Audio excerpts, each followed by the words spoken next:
नमस्कार साथियों, मैं मनीष कुमार शर्मा स्वागत करता हूं आपका एक बार फिर यादविन स्मार्ट क्लासेस पर, जिस पर आप मेरे साथ में ग्रुप डी की तैयारी करने वाले हैं।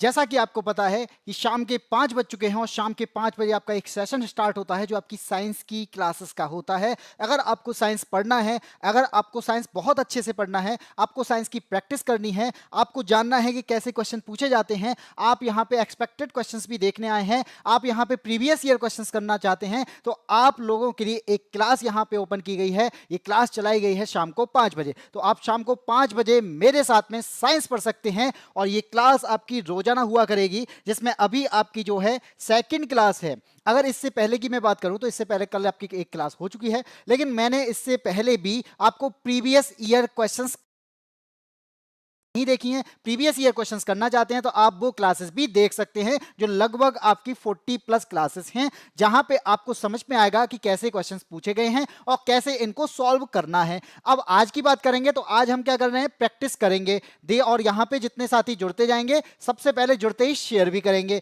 तो चाहे वो आदित्य चौधरी हो, दीप हो भाई, राधे राधे सभी को गुड इवनिंग। इसी के साथ में मैं आपको बता दूं कि हम लोगों के द्वारा एक एप्लीकेशन भी लॉन्च की गई जो आपके लिए बहुत खास है, जो आपको यहां पे कुछ ना कुछ प्रोवाइड कराएगी। अब आप कहेंगे सर क्या प्रोवाइड कराएगी, तो भाई एक बार आपको डाउनलोड कर लेनी है। कौन सी ऐप? बाई एससी एप्लीकेशन ऐप। बाई एससी ऐप को आप डाउनलोड करेंगे तो सबसे पहले आपको यहां पे क्या है, आपको रजिस्टर या लॉगिन करना पड़ेगा। तो आप क्या करेंगे, नए हैं तो रजिस्टर करेंगे, पहली बार डाउनलोड किया है रजिस्ट्रेशन, लेकिन आपने दूसरी बार डाउनलोड की है यानी एक बार डिलीट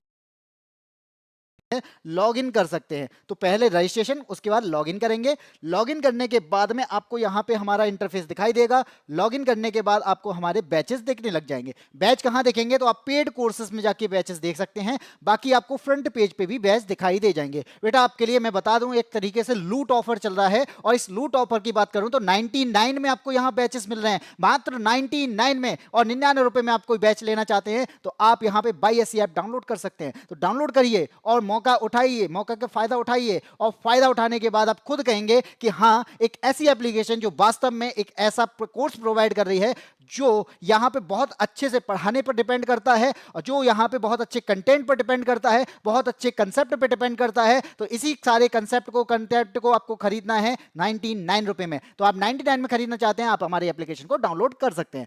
अब बढ़ते हैं आपके क्वेश्चन को, स्टार्ट करते हैं साइंस की क्लासेस को। आपको पता है ग्रुप डी का एग्जाम आने वाला है, आ ही जाएगा। अभी डेट जो आई थी वो थोड़ी सी स्टे लगा दिया गया उस पर, लेकिन फिर भी डेट इसकी आने ही वाली है। तो हम आपको बता दें कि आपको यहाँ पे प्रैक्टिस करनी पड़ेगी, आपको जानना पड़ेगा कि मेरी तैयारी कितनी है, और इस तैयारी को जानने के लिए आपको हमारी क्लास से जुड़ना पड़ेगा। तो जड़ी जुड़ जाइए जितने भी साथी हैं, और शेयर जरूर कर देना इस क्लास को। स्टार्ट करते हैं क्वेश्चन नंबर 1।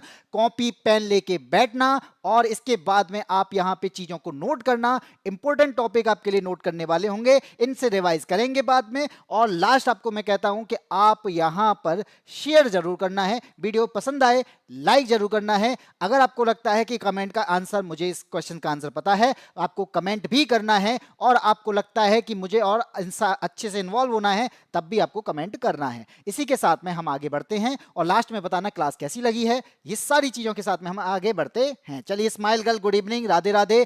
इसी के साथ स्टार्ट करते हैं क्वेश्चन नंबर 1। सामने आपको यहां पे कुछ धातुएं दिख रही हैं। धातुओं को दिखाने के बाद इसने क्वेश्चन क्या पूछ लिया भाई, इसने पूछ लिया निम्न में से किस समूह की धातुएं कार्बन का उपयोग करके अपचयन द्वारा प्राप्त की जाती हैं भाई। यानी कार्बन के द्वारा रिड्यूस की जाती हैं। यानी कुछ धातुएं ऐसी होंगी जो कार्बन से रिड्यूस हो जाएंगी, और कुछ धातुएं ऐसी होंगी जो कार्बन से रिड्यूस नहीं होंगी। तो इस प्रकार से हमारे पास में इसने कुछ पार्ट दे रखे हैं कि इनमें से कोई ऐसे पार्ट हैं जो कार्बन से क्या होंगे, रिड्यूस करके बनाए जा सकते हैं। तब आप क्या बताएंगे कि सर हमने ना पढ़े हैं, क्या पढ़े हैं, कौन सी धातुएं आसानी से रिड्यूस हो जाती हैं। तो भाई मैं सभी बताता हूं कि एक पार्ट होता है जिसे कहते हैं हाईली रिएक्टिव। क्या कहते हैं, हमारे पास में कुछ मेटल होती हैं जो कैसी होती हैं, हाईली रिएक्टिव होती हैं। और अगर हाईली रिएक्टिव हैं तो मैं कौन कौन सी बताऊंगा कि सर Na होती है, आपने बोला Na होती है, मैंने मान लिया। सर Ca होती है, Mg होती है, मैग्नीशियम जिसे कहते हैं, और एल्यूमिनियम भी होती है। ये हाईली रिएक्टिव है। और हाईली रिएक्टिव है तो मतलब भाई कार्बन से रिड्यूस नहीं हो सकती है। ये इनके यहाँ पे रिएक्टिविटी इतनी ज्यादा है, ये कार्बन से रिड्यूस नहीं हो पाती हैं। तो यहाँ पे मैं क्या कह दूंगा कि सर ये ना कार्बन से रिड्यूस नहीं होती हैं। ठीक है, तो सर बताया क्यों था भाई? बताया इसलिए था, आपको पता चल गया कि जहां भी Na दिख जाए, जहां Ca दिख जाए, जहां Mg दिख जाए, जहां एल्यूमिनियम दिख जाए, आपको तुरंत कह देना है कि ये रिड्यूस नहीं होंगी। और दूसरा होता है मॉडरेट। मॉडरेट का मतलब ये ज्यादा रिएक्टिव नहीं है, और ज्यादा रिएक्टिव नहीं है तो ये तो हो जाएंगे। इसका मतलब है कि Zn होगा आपका, आपका फेरस हो जाएगा, आपका यहाँ पे Pb हो जाएगा, आपका यहाँ पे कॉपर हो जाएगा। ये सब क्या है? ये कार्बन रिडक्शन, इनमें कार्बन रिडक्शन किया जा सकता है। क्या मतलब है इनका? इनको कार्बन के द्वारा अलग किया जा सकता है, अपचयन से निकाला जा सकता है। क्या सर और भी होती हैं? हाँ जी भाई होती हैं, तो एक और लिख लो।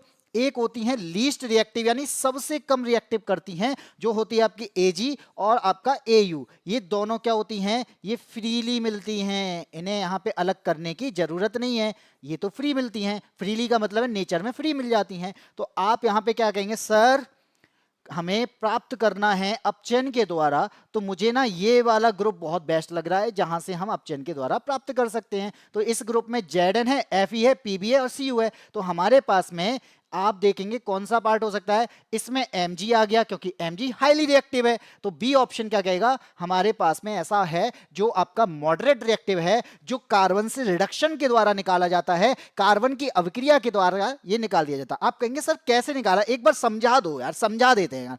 ठीक है, समझा ही देते हैं। मैंने कहा मेरे पास में जिंक ऑक्साइड था, ठीक है।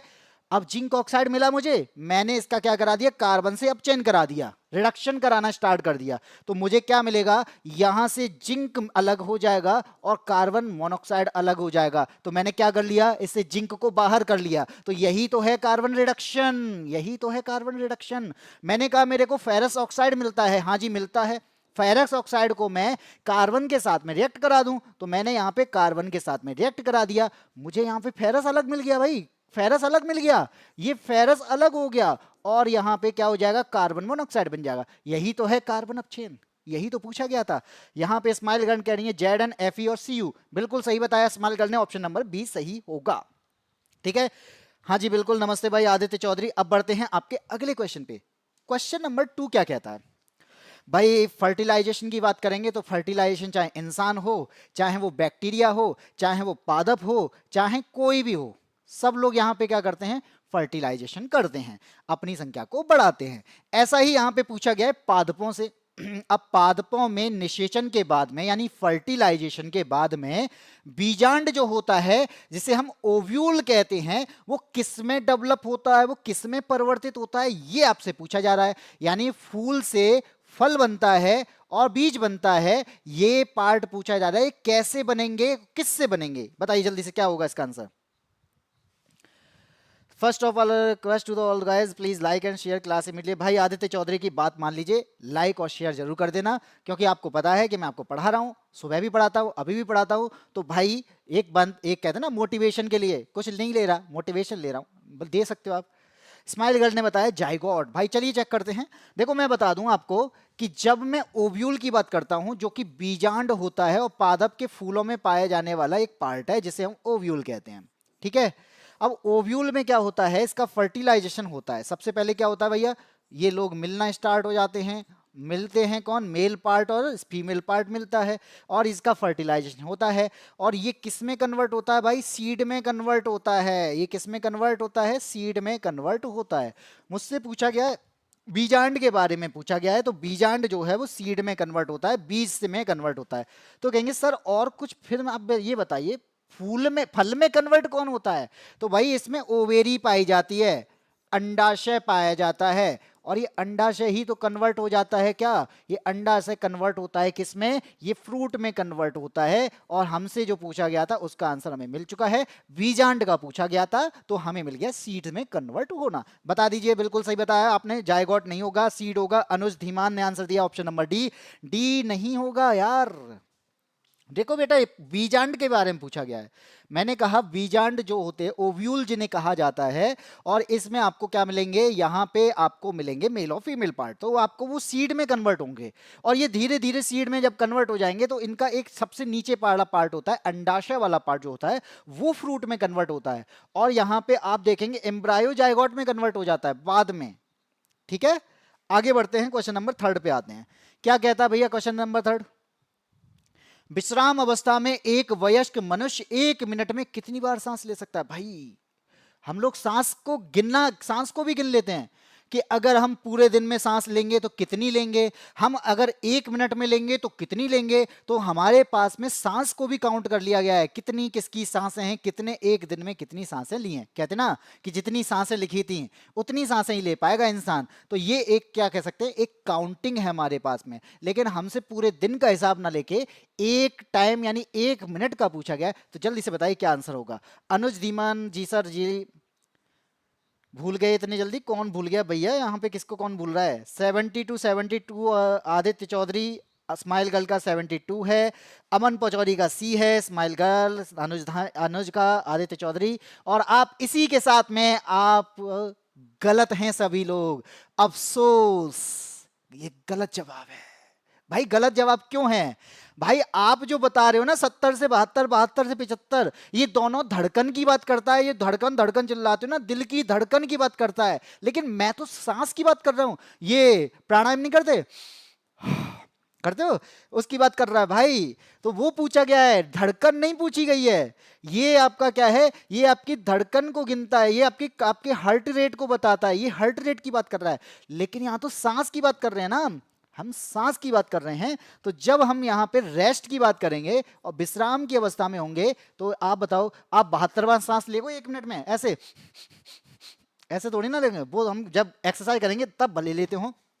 तो हमारे पास में ना ब्रीदिंग रेट होता है, सांस का रेट को हम ब्रीदिंग रेट कहते हैं। और जो आप बता रहे हो वो हार्ट की रेट है। तो ब्रीदिंग रेट जो होती है वो लगभग 12 से लेकर 15 तक होती है। और ये कितना 12 से 15 मतलब क्या, हम सांस पर मिनट लेते हैं, ब्रीथ्स पर मिनट लेते हैं। 1 मिनट में मात्र हम 12 से 15 बार सांस लेते हैं। कहाँ खो गए हो यार? 70 से 72 बता दो, क्या हद है यार। कंफ्यूज हो गए यार, कंफ्यूज आ गए हो तुम तो। तुम दिल की धड़कन में रहते हो भैया। तुम दिल की धड़कन में ना सांस से सांस मिलाओ, अभी सांस का क्वेश्चन है। ठीक है, इसका अगर आंसर पूछा जाए कि हमने तो ये बात की रेस्ट की, हमसे तो रेस्ट का पूछा गया है। ये एक्सरसाइज करें सर, तो हम तो भाई बॉडी बनाते हैं, हम तो जिम जाते हैं। तो जिम जाने पर ये रेट जो है वो 25 से लेकर 30 तक पहुंच जाता है। तो आप यहाँ पे जिम जाएंगे, एक्सरसाइज करेंगे, तो उस टाइम पे ब्रीदिंग रेट जो होती है वो ये होती है। ठीक है, लेकिन सर ये किसकी बता रहे हो? बच्ची की बता रहे हो? हम लोगों की? भाई आप लोगों की बता रहे हैं, आप लोगों के बारे में बोला है मैंने। तो अगर आप बच्चे की बात करेंगे ना, तो बच्चों में ये कितनी होती है? तो बच्चा आपसे ज्यादा सांस लेता है। तो बच्चों में ना ब्रीदिंग रेट कितनी होती है? 20 से 30 होती है। ठीक है, ये 20 से 30 पर मिनट लेते हैं। ब्रीदिंग जो है वो 1 मिनट में 20 से 30 तक लेते हैं। लेकिन जो बच्चा पैदा होता है ना, वो 30 से 60 तक सांस ले जाता है। सर हमला अचानक हुआ था, मेरी गलती नहीं है। ओहो, पहले सही दिए थे, वही तो कह रहा हूं, अफसोस, गलत जवाब। ठीक है, क्वेश्चन नंबर आता है आपका 4। ये तो क्या दे रखा है, बड़ा सा क्वेश्चन दे रखा है, मैं हट जाऊंगा तब भी ना दिखेगा ये तो। चलिए क्वेश्चन को पढ़िए, समझिए और क्या दे रखा है।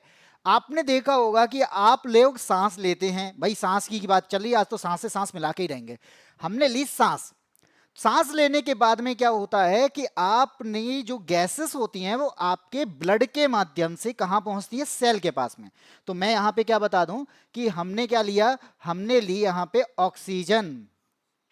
और ऑक्सीजन कहां पहुंचती है? ये ब्लड में मिल जाती है। और ब्लड में मिलने के बाद ये कहां पहुंचती है? सेल में पहुंचती है। और सेल में हमारे पास में पाए जाते हैं 2 पार्ट की बात करता हूं। सेल में हमारे पास में ना साइटोप्लाज्म मिलता है और यहाँ पे माइटोकॉन्ड्रिया भी मिलता है। अब मैं छोटा इसलिए लिख रहा हूं जिससे आपको चीज समझ में आ जाए, क्योंकि यहाँ पे इस क्वेश्चन ने जगह ही नहीं दी है। ठीक है, अगर साइटोप्लाज्म है, इसका मतलब है कि ऑक्सीजन की यहां पे एब्सेंस होगी। और अगर माइटोकॉन्ड्रिया है तो ये ऑक्सीजन की प्रेजेंस होगी। हमसे कथन पूछा गया है, सही क्या है? तो आपको कहूं मैं कि हमारे पास में अगर ऑक्सीजन की एब्सेंस है तो ऑक्सीजन की एब्सेंस कहां होगी? साइटोप्लाज्म वाले पार्ट में ऑक्सीजन एब्सेंस होगी। ठीक है, कलर ही चेंज कर दो। यहां पे मैं कहूं कि साइटोप्लाज्म वाला पार्ट है ना, इसमें ना ऑक्सीजन की एब्सेंस होती है। लेकिन जो माइटोकॉन्ड्रिया है ना, इसमें ना ऑक्सीजन की प्रेजेंट होती है, और ऑक्सीजन प्रेजेंट है तो इसका मतलब क्या है, ये वायवीय श्वसन है। ये क्या है, वायवीय श्वसन है, और ऑक्सीजन अब्सेंस है तो अवायवीय श्वसन है। अब आप आंसर देने की कोशिश करो, हो सकता है अब सही हो जाए। तो आंसर दिया है स्माइल गर्ल ने सी आंसर, अनुज का आंसर नहीं है कोई, अमन पचौरी का आंसर ए है, और स्माइल गर्ल कह रही है माइटोकॉन्ड्रिया को पावर हाउस कहते हैं। बिल्कुल सही बात है, एनर्जी का पावर हाउस, यानी पावर बनाते हैं, एनर्जी यहां से कंज्यूम होती है, एनर्जी यहां पे बनती है। माइटोकॉन्ड्रिया को कोशिका का पावर हाउस कहते हैं, सही बात है। अब बात करते हैं यहाँ पे कौन सा सही हो। अवायवीय श्वसन की तुलना में वायवीय श्वसन में कम ऊर्जा मुक्त होती है। भाई ये वायवीय श्वसन में कम ऊर्जा कहां होती है, हमें तो यहाँ पे वायवीय श्वसन माइटोकॉन्ड्रिया में दिख रहा है, और माइटोकॉन्ड्रिया में तो सबसे ज्यादा एटीपी में एनर्जी मिलती है। तो आप कहेंगे सर 38 एटीपी की एनर्जी मिलती है, लेकिन इसमें ना 2 एटीपी की एनर्जी रह जाती है। अब बताओ, इसमें 2 मिल रही है, इसमें 38 मिल रही है, तो हमारा ए ऑप्शन तो गलत हो गया। बी कहता है कि वायवीय श्वसन की प्रक्रिया में केवल कार्बन डाइऑक्साइड मुक्त होती है। तो जब वायवीय श्वसन करते हैं तो इसमें कार्बन डाइऑक्साइड के साथ में जल भी मुक्त होता है, यानी बी भी गलत हो गया। लेकिन ऑप्शन नंबर सी क्या कहता है, माइटोकॉन्ड्रिया में पाइरुवेट के अणु के विखंडन के फलस्वरूप कार्बन डाइऑक्साइड के 3 अणु बनते हैं। ये बात इसने बोली है, क्योंकि ग्लूकोज जो है, ग्लूकोज कन्वर्ट हो जाता है किसमें, पाइरुवेट में। किसमें कन्वर्ट होता है, पाइरुवेट में, और ये पाइरुवेट टूटकर किसमें कन्वर्ट होता है, कार्बन डाइऑक्साइड में। अब इसके पास में, ग्लूकोज के पास में कितने अणु थे, 6 अणु थे कार्बन के। पाइरुवेट टूटेगा तो दो अणुओं में टूटेगा, इसके पास 3 कार्बन होते हैं तो 6 हो जाएंगे। कार्बन डाइऑक्साइड यहाँ पे 3 कार्बन डाइऑक्साइड हो जाएंगे, और इसी प्रकार से आंसर क्या हो जाएगा, ऑप्शन नंबर सी हो जाएगा। ठीक है। डी क्या कहता है, वायवीय श्वसन ऑक्सीजन में अनुपस्थित होता है। भाई अनुपस्थिति नहीं होती, उपस्थिति होती है। तो आंसर हो गया आपका ऑप्शन नंबर सी। तो जो लोग सी हैं वो बिल्कुल सही हैं, जो लोग और किसी कोई आंसर दे रहे हैं वो गलत। भाई केवल कार्बन डाइऑक्साइड थोड़ी मिलती है, यहां पे कह रहा है केवल कार्बन डाइऑक्साइड मिलती, केवल कार्बन डाइऑक्साइड नहीं मिलती। अगर आपको पता हो तो हम यहाँ पे एक और चीज लिख देते हैं, चलिए आपके लिए। ये होता है ग्लूकोज C6H12O6, ये ऑक्सीजन से मिलता है, तो कार्बन डाइऑक्साइड मिलने के साथ साथ आपका पानी की मात्रा भी निकलती है, फिर एटीपी एनर्जी रिलीज होती है। इतनी चीजें मिलती हैं, तुम कह रहे हो केवल कार्बन डाइऑक्साइड, तो केवल कहाँ है, बहुत कुछ है। मेरा सही था भैया, बहुत बढ़िया बहुत बढ़िया, आपका सही था, बहुत ही अच्छी बात है। आते हैं क्वेश्चन नंबर 5 पर। ये क्या दे रखा भैया, ये है क्या, सबसे पहले तो हमें यही समझ में नहीं आ रही ये क्या है। कुछ आकृति सी बना रखी है, लेकिन है क्या।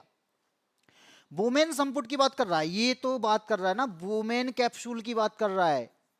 वुमेन कैप्सूल का मतलब वो नहीं, औरतों वाला नहीं है ये वुमेन आपका पार्ट किसका है, किडनी का पार्ट है। तो ये कहां मिलेंगे, ये किडनी में मिलेंगे, और किडनी क्या करेगी, फिल्टर करेगी। किसको फिल्टर करेगी, तो भाई ब्लड को फिल्टर करती है सर, क्या करती है, ब्लड को फिल्टर करती है, और इससे क्या निकाल देती है, यूरिन बाहर निकाल देती है। और ये यूरिन कहां जमा हो जाता है, स्टोर हो जाता है ब्लैडर में। ठीक है।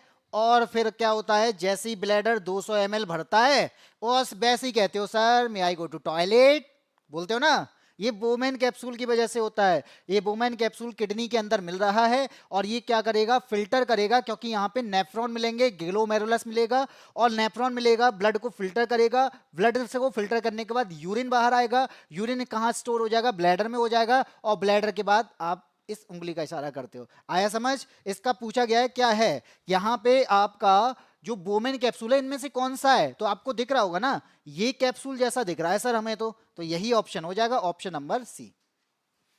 कैप्सूल जैसा कौन सा दिख रहा है। स्माइल गर्ल, मुझे साइंस नहीं आती है, तुम आंसर देते रहो। कोई बात नहीं है भाई, साइंस यहाँ पे हर किसी को आ जाती है, तो फिर क्या होता, यहाँ पे हम सीखने आए हैं, और सीखेंगे और सीखते जाएंगे, सीख कर ही तो जाना है, इसलिए आगे बढ़ना है। गुड इवनिंग भाई सुरजीत कुमार, और इससे हम बढ़ते हैं अगले क्वेश्चन की ओर। क्वेश्चन नंबर 6, फिर कुछ क्या आ गया यार, बड़ा सा क्वेश्चन। निम्नलिखित में से कौन सा एक व्यक्ति से अन्य व्यक्ति में एचआईवी के संक्रमण का सामान्य तरीका नहीं है। पूछा क्या है इसने, एचआईवी के संक्रमण का तरीका पूछा है। भाई HIV human immuno deficiency virus, human immuno deficiency virus, ये इम्यून सिस्टम पर अटैक करता है। इसका आंसर क्या होगा, स्माइल गर्ल ने आंसर दिया है बी। बी होगा ना, देखिए सर बिल्कुल देख रहे हैं, रुक जाओ 1 मिनट, रुको जरा, मैंने बोला कि जो एचआईवी फैलता है, एचआईवी इन्फेक्शन हाथ मिलाने या गले लगने से फैल जाता है क्या? नहीं। आप कहेंगे सर नहीं, ये कैसे फैलता है? तो आप बताएंगे ना सर, जो एचआईवी है ना, ये अनप्रोटेक्टेड सेक्स करने से फैलता है। किससे फैलता है? अनप्रोटेक्टेड सेक्स करने से फैल जाता है। यानी आपने प्रोटेक्शन का यूज नहीं किया है तो वहां पे क्या होता है, आप वहां पे एचआईवी फैल सकता है। और अगर बशर्ते किसी एक को भी क्या हो, एचआईवी हो। मान लीजिए अगर किसी को एचआईवी है, उसका ब्लड से ब्लड कनेक्ट हो जाए, यानी ब्लड से ब्लड कनेक्ट हो जाए, उससे भी फैल जाता है। ब्लड का ब्लड से कांटेक्ट आ गया, ब्लड फैल गया। इसके अलावा किसी व्यक्ति जिसे पहले से एचआईवी था, वो सिरिंज का शेयर कर लेता है तो आपको एचआईवी होने के चांसेस बढ़ जाते हैं। अगर मान लीजिए कोई भी माँ है और उस माँ को एचआईवी है, तो यहां से बच्चे तक पहुंच जाएगा। आप कहेंगे कैसे पहुंच जाएगा? तो भाई प्रेगनेंसी के टाइम पे भी जा सकता है। अगर वो ब्रेस्ट फीडिंग करती है, दूध पिलाने का काम करती है, तो उससे भी क्या हो जाता है, उससे भी फैलने के चांसेस होते हैं। तो हमारे पास में ये तरीके हैं, कहाँ ये क्या कह सकते हैं, ये आपके एचआईवी फैलने के तरीके हैं। या मान लीजिए किसी के पास में पहले से एचआईवी फैला हुआ था, तो वैजाइना से जो फ्लूइड बाहर आता है, तो उससे भी आपको एचआईवी होने के चांसेस होते हैं। या फिर आप कहेंगे सर स्पर्म जो होते हैं या फिर सीमेन जो होता है, इससे भी एचआईवी फैलने के चांसेस होते हैं। मैंने सब बता दिया कि आपको वहां पे कैसे फैल सकता है। लेकिन कैजुअल कॉन्टैक्ट मतलब आपने हाथ मिलाया, आप गले मिले, इससे हो सकता है? नहीं हो सकता। तो आपका ए सही है। क्या कह रहा है? संक्रमण का सामान्य तरीका नहीं है, हमसे पूछा है नहीं है, तो ए तो कहता है सही है। बी कहता है संक्रमित व्यक्ति के साथ असुरक्षित यौन संबंध, भाई अनप्रोटेक्टेड सेक्स से आप इन्फेक्ट हो सकते हो, इसलिए आपको यहां पे कंडोम का यूज करना चाहिए, ये बात ये कह रहा है। सी कहता है संक्रमित लोगों के साथ आकस्मिक संपर्क जैसे हाथ मिलाने या गले लगने से, भाई कैजुअल कांटेक्ट से नहीं फैलता, ये तो मैं बता ही रहा हूं। तो कैजुअल कांटेक्ट अगर आप किसी के साथ में करते हैं, छू लेते हैं, तो उससे आपका क्या नहीं फैलता? एचआईवी नहीं फैलता। और हमसे यही पूछा गया था किससे नहीं फैलता है, कौन एक कारक नहीं है। तो बताइए समझ में आया कि नहीं आया? अनुज धीमन कह रहे हैं सी। हाँ, ब्लैक वेस्टर टेस्ट के द्वारा इसका पता लगाया जा सकता है। कुछ भी करो, सीबीटी 1 क्लियर हो गया, बहुत अच्छी बात है भाई Surjeet Kumar, congratulation. HIV AIDS होता है? नहीं सर जी। Next question please. हाँ जी, एचआईवी एक वायरस है और इससे जो फैलता है वो एड्स होता है, उसे एड्स कहते हैं, एक्वायर्ड इम्यूनो डेफिशिएंसी सिंड्रोम। ठीक है, क्वेश्चन नंबर 7 की बात करते हैं। क्वेश्चन नंबर 7 क्या कहता है भाई? आग के ऊपर हवा में चीजें आपने देखी होंगी ना, हिलती डुलती रहती हैं। आग है, आग जल रही है, और आग जलेगी, मैंने कहा ये आग जल रही है, ठीक है। और आग जलने पर क्या होगा, यहां पे आपको क्या दिखेगी, कुछ आपके कुछ पार्ट ना हिलते डुलते से दिखेंगे, ठीक है, अलग अलग रोशनी दिखाई देगी। तो ऐसा किस वजह से होता है, ये आपसे पूछा जा रहा है। आग के ऊपर उठने वाली गर्म वायु के विक्षुब्ध प्रवाह में दिखाई देने वाले पिंडों की यादृच्छिक ढुलमुल गति को निम्नलिखित में से किस घटना द्वारा परिभाषित किया जा सकता है? ढुलमुल गति वही है, हिलती डुलने रहना, ढुलमुल गति वही है जिसे हम कहते हैं अंडुलेटिंग मोशन। तो आप यहां पे बताइए किसकी वजह से हो सकता है, क्या आंसर होगा। नेक्स्ट क्वेश्चन, हाँ जी smile girl, Aman Pachauri, B answer, smile girl का आंसर बी है। चलिए देखते हैं क्या आंसर आता है। देखो जब हम इसकी बात करते हैं बेटा, किसकी बात कर रहे हैं, आग के ऊपर जो आपका पार्ट है या कोई भी चीज है वो हिल रही है, इसका मतलब क्या है, मीडियम जो है वो डेंसिटी पर चेंज होता है, यानी लाइट रे जो है वो बेंड हो रही होगी। आग के ऊपर की हवा कैसी है, मैंने कहा यहां पे ना जो ये आग के ऊपर का पार्ट है ना, यहां की हवा सर गर्म है, क्या है, हवा यहां पे गर्म है। और अगर हवा गर्म होगी तो इसका मतलब क्या है, यहां पर डेंसिटी जो है वो बदल रही होगी, यहां पे डेंसिटी लगातार बदल रही होगी। ये बात समझ में आई? क्योंकि आपकी हवा अगर गर्म है तो यहाँ पे हवा, गर्म हवा कहाँ चली जाएगी, ऊपर चली जाएगी, तो आपका वो एरिया खाली हो जाएगा और ठंडी हवा उस जगह पे भर जाएगी। तो डेंसिटी तो लगातार बदल रही है ना, तो डेंसिटी यहाँ पे कंटिन्यूसली चेंज होती रहती है। अब यहाँ पे जब चेंज हो रही है तो आप बताइए यहाँ लाइट का बैंड होगा नहीं होगा, का लाइट जो है वो बैंड होती रहेगी कि नहीं होती रहेगी, बार बार यहाँ पे लाइट जो है बार बार क्या होगी, झुकती रहेगी। क्यों झुक रही है? क्योंकि डेंसिटी बार बार चेंज हो रही है। तो यहां पर ऑब्जेक्ट जो है ना अंडुलेटिंग मोशन करने लग जाते हैं। इसी वजह से यहां पे ऑब्जेक्ट जो है अंडुलेटिंग मोशन करने लग जाते हैं, और ये आपका वायुमंडलीय अपवर्तन है, एटमॉस्फेरिक रिफ्रैक्शन कहलाता है। तो आंसर समझ में आया? बी आंसर होगा। एनटीपीसी से भी हार्ड सिलेबस है ग्रुप डी का, इसलिए हम फॉर्म ही नहीं डाले हैं भाई। हार्ड की वजह से आप फॉर्म नहीं डाले हैं। अगर आपको कह दिया जाए कोई हार्ड वर्क कर लो तो आप हार्ड वर्क नहीं करेंगे, इसका मतलब भाई यहाँ पे ये है एनटीपीसी क्लियर हो गया, ये अच्छी बात है। लेकिन आप ग्रुप डी क्लियर नहीं, ग्रुप डी का फॉर्म नहीं डाला है, या फिर किसी और के लिए कह रहे हैं आप हार्ड होता है, ये बात कहना कहीं ना कहीं डिमोटिवेट करता है किसी को। बेटा इस तरीके से नहीं बोलते हैं। आगे बढ़ते हैं क्वेश्चन नंबर 8 की ओर। अब आता है केमिस्ट्री का क्वेश्चन। केमिस्ट्री का क्वेश्चन आपको यहाँ पे मोस्टली कैसे पूछे जाते हैं? किसी ना किसी के साथ में रिएक्शन करानी होती है। केमिस्ट्री में यही क्वेश्चन आते हैं, रिएक्शन करा दो, हमें बता दो आंसर। यहां पर भी यही है, HCl जो क्या होता है? एसिड है सर। तो हाँ जी बिल्कुल एसिड है, के साथ कॉपर ऑक्साइड की अभिक्रिया के लिए निम्नलिखित में से कौन सा कथन सही है? अगर मैं कॉपर ऑक्साइड को HCl में डाल दूं, कॉपर ऑक्साइड को क्या कर दूं?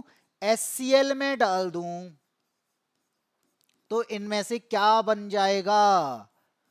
क्या बनेगा? अब आप दिमाग लगाएंगे सर क्या हो सकता है, क्या हो सकता है। तो भाई सबसे पहले तो कॉपर ऑक्साइड क्या है? कॉपर क्या है? मेटल। और ऑक्साइड क्या है? ऑक्साइड हो गया। तो इसका मतलब क्या है कि अगर मेटल ऑक्साइड की क्रिया किससे करा दूं मैं? क्योंकि HCl तो एसिड है, तो एसिड से कराने पर कोई ना कोई तो सॉल्ट बनेगा। ये तो हमें पता है सर, किसी की अभिक्रिया किसी से भी करा दो कुछ ना कुछ तो बनेगा। बिल्कुल भाई बन रहा है, और पानी बनेगा। भाई भाई भाई सॉल्ट और वाटर तो हमने सर एसिड और बेस के साथ में भी देखे हैं। इसका मतलब क्या है? ये कॉपर ऑक्साइड जो है ना, ये कॉपर ऑक्साइड HCl के साथ में क्रिया करेगा, तो यहां पर ये क्या बनाएगा? तो सर यहां पे क्लोरीन है, यहां पे कॉपर है, तो हम क्या ना करें कि यहां पे हमें पानी भी बनाना है और क्लोरीन भी रखना है। तो मैंने कहा वाटर बना दिया तो H2O करना पड़ेगा। चलिए H2 हो गया। सर यहाँ तो H एक ही है, तो क्यों ना यहाँ पे एक और H बढ़ा दिया जाए, यानी 2 कर दिया जाए। सर 2H हो गए तो Cl भी 2 हो जाएंगे। तो भाई बिल्कुल Cl 2 हो गए, तो उसको भी सॉल्व कर लेते हैं। तो हम कहेंगे हमारे पास में जो Cl हुए हैं वो क्या बनाएगा? Cu और Cl बना देगा। और दो हमारे पास कितने हो गए थे? Cl 2 हो गए थे, तो ये बन गया CaCl2। इसी प्रकार से आंसर क्या हो जाएगा? ऑप्शन नंबर सी हो जाएगा। ठीक है, ये आपका क्या है? ये बेस नेचर का है, ये एसिड नेचर का है, और बेस और एसिड जब मिलेंगे तो न्यूट्रल हो जाएगा। इसी को कहते हैं उदासीनीकरण अभिक्रिया। ये है न्यूट्रलाइजेशन रिएक्शन। बताइए यहां तक किसी को दिक्कत? अभी तो NTPC2 एग्जाम बाकी है ना भाई। सी आंसर है अमन पचौरी का, स्माइल गर्ल का CuCl2। निशांत भैया को नमस्ते भाई, निशांत भैया को स्माइल गर्ल की तरफ से भी नमस्ते और हमारी तरफ से भी नमस्ते। और आप जुड़ चुके हो तो भाई ऐसी प्रकार से जैसे जैसे जुड़ते जाओ शेयर भी करते दिया करो, जिससे क्या होगा? जिससे आप लोगों के साथ ही पढ़ पाएंगे। और हमें क्या करना है? हमें तो पढ़ाना है, तो आप सुबह भी पढ़ते हैं, शाम को भी पढ़ लिया करो। तो यहां पे मैंने बता दिया, कॉपर ऑक्साइड को HCl में जब डालेंगे या HCl से अभिक्रिया कराएंगे तो सॉल्ट और वाटर बनेगा। जो सॉल्ट बना वो CuCl2 बनता है। आया समझ? आगे बढ़ते हैं क्वेश्चन नंबर 9 पे।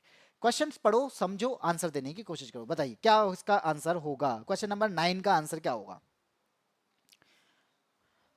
इसने बोला किसी तार का क्रॉस सेक्शन एरिया बढ़ा दें। क्या बढ़ा दें? क्रॉस सेक्शन एरिया बढ़ा दें। अब सर क्रॉस सेक्शन बढ़ाएंगे तो रेजिस्टेंस घटेगा या तो बढ़ेगा, यही चीज हो सकती है। हम किसी भी चीज का एरिया बढ़ा रहे हैं तो रेजिस्टेंस घटेगा या बढ़ेगा, ये मैं कैसे पता करूंगा? यहां पे यही चीज है। तो मैं कहता हूं सर मेरे पास में ना, यानी आप लोगों के लिए मैं बोल रहा हूं कि रेजिस्टेंस का पता लगाने के लिए मेरे पास में ना फॉर्मूला होता है। ये एक आपका फॉर्मूला होता है R बराबर रो एल अपॉन ए, रजिस्टिविटी, रेजिस्टेंस, एरिया और लेंथ। ये इसमें क्या होते हैं? इनमें सारी चीजों में आते हैं। ठीक है, ऋतु कुमारी ने सर चाय पी लीजिए, चाय ले आओगे तो पी लेंगे। ठीक है वैसे तो कुछ नहीं पीने वाले। कोई मित्र पढ़ना नहीं चाहता है तो भाई कोई बात नहीं है, कोई मित्र पढ़ना नहीं चाहता है तो हमसे कोई कुछ ले भी नहीं जाएगा। पढ़ेगा तो कुछ ले जाएगा, कुछ ना कुछ ज्ञान की बातें ले जाएगा। चलिए इसकी बात करते हैं। देखो L लंबाई और A अनुप्रस्थ काट के क्षेत्रफल वाले एक तार का प्रतिरोध 0.42 है। यानी हमें यहां पे प्रतिरोध दे रखा है। ठीक है, लंबाई क्या दे रखी है? L दे रखी है, और क्षेत्रफल दे रखा है। बताया है इसने, मतलब ये नहीं कहा है कि कितना है। समान पदार्थ से निर्मित, अब बताओ उसी पदार्थ से, बेस पदार्थ क्या है, सेम है। यानी अगर मैंने कहा ये वायर है और इस वायर का यहां पे लंबाई क्या है, इसने कहा L है, और इस पे ना प्रतिरोध क्या है 0.42 ओम का है यहां पे प्रतिरोध। फिर बोलता है समान पदार्थ से निर्मित समान लंबाई और 4a अनुप्रस्थ काट के क्षेत्रफल वाले तार का प्रतिरोध क्या होगा। इसने कहा क्या ना, ये जो इसने समान तार लिया यानी समान लंबाई का तार लिया, लेकिन ये जो अनुप्रस्थ काट का क्षेत्रफल था जो a बोल रहा था, इसने ना ये 4a कर दिया, लंबाई कितनी है L ही रखी, और यहां पे रेजिस्टेंस जो है ना पूछ रहा है कि अब क्या होगा। तो मैं इसे R1 कह दूं, इसे R2 ना कह दूं, क्यों, हमें R1 दे रखा है कितना, R1 हमें दे रखा है 0.42 ओम, ठीक है, ये हमें क्या दे रखा है, R1 दे रखा है। अब आप बताइए यहां पे हमारे पास में तार कैसा है, समान है। अगर मैं ये कहूं कि हमें यहां पे रो और एल्स का कोई मतलब नहीं है, क्योंकि समान तार की रेजिस्टिविटी सेम होगी, लेंथ सेम दे रखी है, तो मैं यहां पे क्या कहूंगा, मैं इस फॉर्मूले को चेंज कर देता हूं और ये बन जाएगा आपका R प्रोपोर्शनल टू 1/a। मैंने क्यों चेंज किया, क्योंकि यहां पे एरिया का ही काम है, यहां रेजिस्टेंस और एरिया का ही काम है, क्योंकि एरिया इसने क्या कर दिया 4 गुना कर दिया, ठीक है। इतनी बात मुझे पता चली। अब मैं यहां पे क्या करूं, इस फॉर्मूले का यूज करता हूं, और यूज करने के बाद में आप यहां पे क्या करेंगे, आप यहां पे उन फॉर्मूले को रखेंगे। तो अब मुझसे बोला गया है कि यहां से ना सर R2 की वैल्यू पता कर लो, R2 कितना निकलेगा। मुझे R1 की वैल्यू पता है, मुझे R2 की वैल्यू पता करनी है, क्यों ना मैं इस फॉर्मूले का अच्छे से यूज कर लूं। तो मैंने कर लिया क्या कि मैंने यहां पे डिवाइड कर दिया, क्या, मुझे R2 की वैल्यू निकालनी है, किसके सापेक्ष, R1 के सापेक्ष निकालनी है, ठीक है, इतना पता चल गया। अब R2 की वैल्यू कितनी निकलेगी, सर कहेंगे 1/a निकलेगी, ठीक है, और R1 की वैल्यू कितनी निकलेगी, तो R1 के लिए यहां पे a क्या दे रखा है, इसके लिए ना 4a दे रखा है, दूसरे वाले तार के लिए इसके लिए a दे रखा है, तो ये हो जाएगा 1/4a, ठीक है, इतनी बात समझ में आ गई। बस यहीं से सॉल्व करना है कि आगे अब क्या होने वाला है। देखो R2 निकालना है, R1 क्रॉस कर देंगे मल्टीप्लाई हो जाएगा, और ये 4a कहां आ जाएगा, ये आपका 4a पहुंच जाएगा नीचे की ओर, ठीक है। तो अब यहां पे क्या कहेंगे, हमारे पास में R2 बटे R1 क्या हो जाएगा, a/4a हो जाएगा, क्या हो जाएगा, a/4a। तो R2 बराबर a से a कैंसिल, R1 की वैल्यू दे रखी है 0.4, और आप R यहां पे 4 से क्या करना है, डिवाइड करना है, तो R2 की वैल्यू कितनी आई, लगभग 0.1 आई, और यही हमारा आंसर हो जाएगा। तो आपका आंसर क्या हो जाएगा, ऑप्शन नंबर ए, ठीक है। Good evening Geeta, good evening smile girl, study live Geeta, Nishan, सभी को फिर से गुड इवनिंग, ठीक है। मैंने क्या बताया यहाँ पे कि हमें करना क्या था, R2 को वैल्यू निकालना था, R1 के सापेक्ष निकालना है, क्योंकि हमें R1 दे रखा है। तो इस प्रकार से हमने निकाल लिया कि ये जो वैल्यू आएगी वो 0.1 ओम आएगी, क्योंकि सेम तार है, और सेम तार का L का मतलब बचेगा नहीं, रो की रजिस्टिविटी का मतलब बचेगा नहीं। अगर एरिया बढ़ेगा रेजिस्टेंस क्या हो जाएगी, कम हो जाएगी, क्योंकि ये इनवर्सली प्रोपोर्शनल है। तो आपका आंसर यहां से निकल आएगा। सर जी आपकी आज्ञा हो तो एक शायरी बोल दूं क्या, प्लीज रिप्लाई, भाई बोल दो, मैं क्या मना करता हूं। आप यहाँ पे अच्छी तरीके से रहेंगे, मैं किसी के लिए कुछ मना नहीं करूंगा, लेकिन वो ये बकवास करते हैं, फिर मैं बोलता हूं, मैं वैसे भी किसी से नहीं बोलता हूं। चलिए आगे बढ़ते हैं, क्वेश्चन नंबर आता है 10।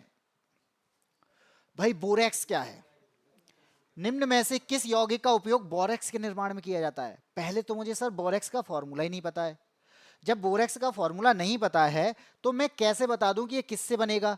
तो भाई यहां पे बोरेक्स का फॉर्मूला अब लिख लो।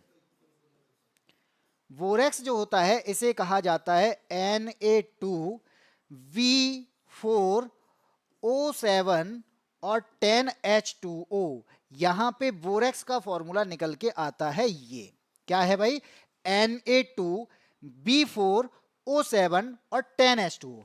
इसका नाम क्या है, Na2 क्या हो जाएगा भैया, इसका केमिकल नेम बन जाएगा सोडियम, केवल सोडियम थोड़ी है, यहाँ पे B कितना है 4 है, और 4 के लिए हम क्या कहते हैं केमिकल भाषा में टेट्रा बोलते हैं, और B क्या है बोरॉन है, तो ये क्या कहलाएगा आपका बोरेट के नाम से जाना जाएगा, टेट्रा बोरेट।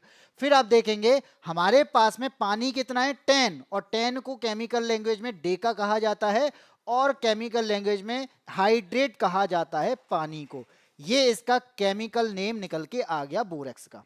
ठीक है, सोडियम टेट्राबोरेट डेका हाइड्रेट, इतनी बात समझ में आ गई। अब मैं आपसे बोलूं कि मुझे इसमें किसकी जरूरत है, सर मुझे ना सोडियम की जरूरत है, मुझे इसमें बनाने के लिए किसकी जरूरत पड़ेगी, सोडियम की जरूरत पड़ेगी। और क्या है, ये बोरेट है तो इसका मतलब मुझे सर बोरोन की भी जरूरत पड़ेगी, किसकी पड़ेगी, बोरोन की भी जरूरत पड़ेगी। सर सर सर सर यहाँ पे ऑक्सीजन है तो इसका मतलब मुझे ऑक्सीजन की भी जरूरत पड़ेगी, और पानी है तो मुझे पानी की भी जरूरत पड़ेगी। अब बताइए यहाँ पे सोडियम भी है यहाँ पानी भी है, तो पानी बताइए हमारे पास में पानी कैसा होगा, सोडियम वाला पानी, और सोडियम वाला पानी है तो ये क्या है, ये तो आपका लवण जल हो जाएगा भैया। ये तो सीधा सीधा आंसर निकल आया, ऑप्शन नंबर सी लवण जल। यहाँ पे सोडियम क्लोराइड होगा, और ये बोरेक्स वही है जो क्या करता है, गठिया से बचाता है। ये बोरेक्स वही है जो गले की सूजन से बचाता है। ये बोरेक्स है जहां पर यूरिन इन्फेक्शन अगर हो जाए तो यूरिन इन्फेक्शन भी इससे दूर होता है। ये बोरेक्स है जिससे पुरुष के अंदर अगर नपुंसकता दिख रही है तो इसे भी ये दूर करने का काम करता है। तो बोरेक्स के बारे में आप कह सकते हैं बहुत इंपॉर्टेंट होता है बोरेक्स। तो यहां पर आपके लिए इसका आंसर मिल गया होगा, बी आंसर है। भाई बी कहां है, सी आंसर है। जब समुद्र में उतर चुके हैं तो किनारा भी आएगा। वक्त का क्या है, आज तुम्हारा है तो कल हमारा भी आएगा। बिल्कुल भाई सही बात है। अगर आप यहाँ पे तैयारी में आ चुके हो तो भाई तैयारी ऐसे कर लो कि वास्तव में इसके अलावा आप कुछ भी नहीं है, तो आपको यहाँ पे क्या होगा, आपको वो गोल प्राप्त हो सकता है। लेकिन अगर आप तैयारी नहीं कर रहे, बस हो जाए सर हो ही जाएगा कभी ना कभी, तो फिर क्या है, स्माइल गर्ल का गलत हो गया, तो हमारे का बी नहीं होगा, सी आंसर होगा, सी सी सी। ठीक है, आगे बढ़ते हैं, अगले आते हैं क्वेश्चन नंबर 11 पे। इसी प्रकार से तो गलत हो जाते हैं, आगे पढ़ लो, इसका आंसर बताओ। कोई प्रकाश किरण है, वायु में रखे कांच के प्रिज्म के अपवर्तक पृष्ठ AB पर आपतित होती है। तो सबसे पहले क्या है, प्रिज्म बना लेते हैं। हमारे पास में ना एक प्रिज्म है, ये मैंने बनाया भाई, मान लीजिए एक प्रिज्म है, ठीक है, ये क्या है, एक प्रिज्म।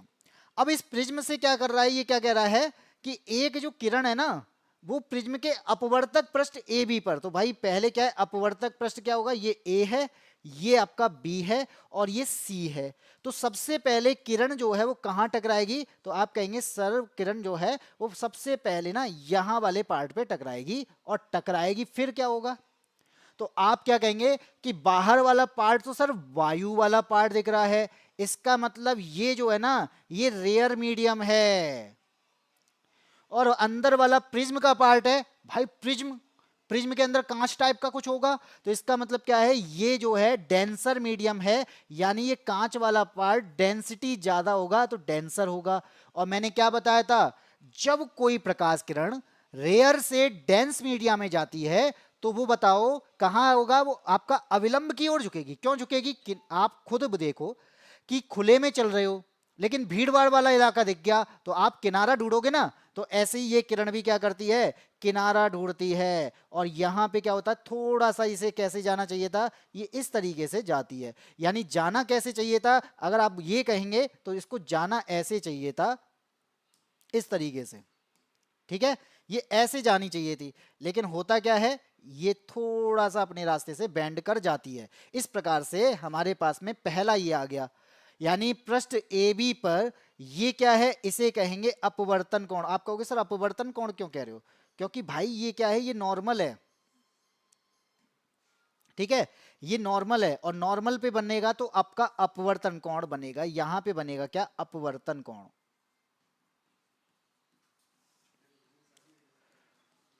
और ये बनेगा आपका आपतन कोण, ठीक है।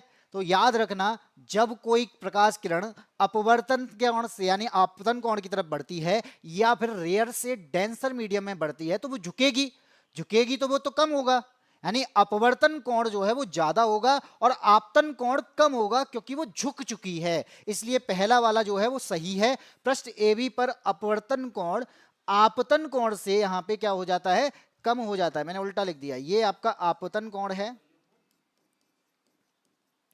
ये आपका अपवर्तन है।